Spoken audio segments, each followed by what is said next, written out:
आज हम एक रिमेनिंग टॉपिक कवर अप करने वाले हैं रिगार्डिंग पर्सनालिटी चैप्टर, और इस टॉपिक का नाम है बायोलॉजिकल या genetics personality, genetic theory of personality. Okay, अब नाम से ही पता चल रहा है कि हम पर्सनालिटी को समझेंगे ड्यू टू बायोलॉजिकल रीजंस और साथ में जो जेनेटिक रीजंस होते हैं हमारी पर्सनालिटी के होने के वजह से। ठीक है, तो शुरुआत करते हैं टेम्परामेंट से। अब टेम्परामेंट का मतलब होता है गुस्सा, कि बचपन से चीज़ों को लेकर अब कितना गुस्सा हो रहे हैं या फिर नहीं हो रहे हैं, ये काफ़ी हद तक कहीं ना कहीं आपके जीन्स पर डिपेंड करता है, ऐसा इस रिमेनिंग थ्योरी में बताया गया है। फिर नेक्स्ट आते हैं ट्विंस थ्योरी पे। जो ट्विंस होते हैं ना, जुड़वा भाई बहन या फिर जुड़वा बहनें या जुड़वा भाई, तीनों कॉम्बिनेशन हो सकते हैं कि जुड़वा हैं तो एक भाई है एक बहन है, या फिर दोनों भाई हैं या फिर दोनों बहन हैं।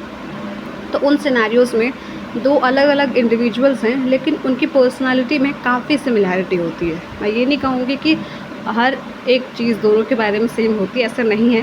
डेफिनेटली चेंजेस होंगे, वो अपने हिसाब से जो भी करना चाहेंगे, लेकिन जो मेजॉरिटी ऑफ द चीज़ें होती है ना दोनों की पर्सनालिटी में, वो थोड़ी सी सेम होंगी।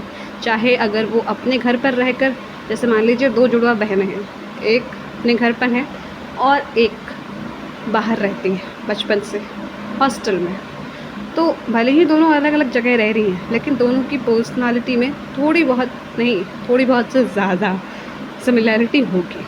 तो ये बात आपको समझनी है, पूरा सेम नहीं बट मेजॉरिटी चीज़ें सिमिलर होंगी, चाहे आप दोनों एक साथ रहें या ना रहें। फिर लास्ट पॉइंट क्या आता है, लास्ट पॉइंट भी समझ लेते हैं।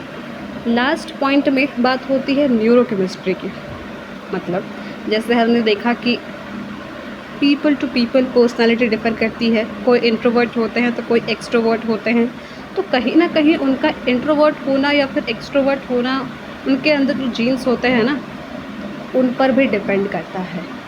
कि हमें नहीं पता कि चीज़ें कैसे हो रही हैं, जैसे कोई बहुत शाई होते हैं या कोई अच्छे से बात कर सकते हैं सबसे, तो वो उनके जीन्स एक्सप्रेस आउट होते हैं उन बिहेवियर से। तो यहाँ पर इंट्रोवर्ट एक्सट्रोवर्ट में थोड़ा बहुत योगदान जीन्स का भी होता है हमारी बॉडी के अंदर। सो ये थी द रिमेनिंग थ्योरी, जिसका नाम हमने अभी देखा कि बायोलॉजिकल या genetic theory. And I hope आपको ये समझ में आ गया होगा, और इसी के साथ हमारा ये पर्सनालिटी वाला चैप्टर भी कंप्लीट होता है। सो कंग्रेचुलेशंस, अगले वीडियो में मिलेंगे नेक्स्ट टॉपिक के साथ।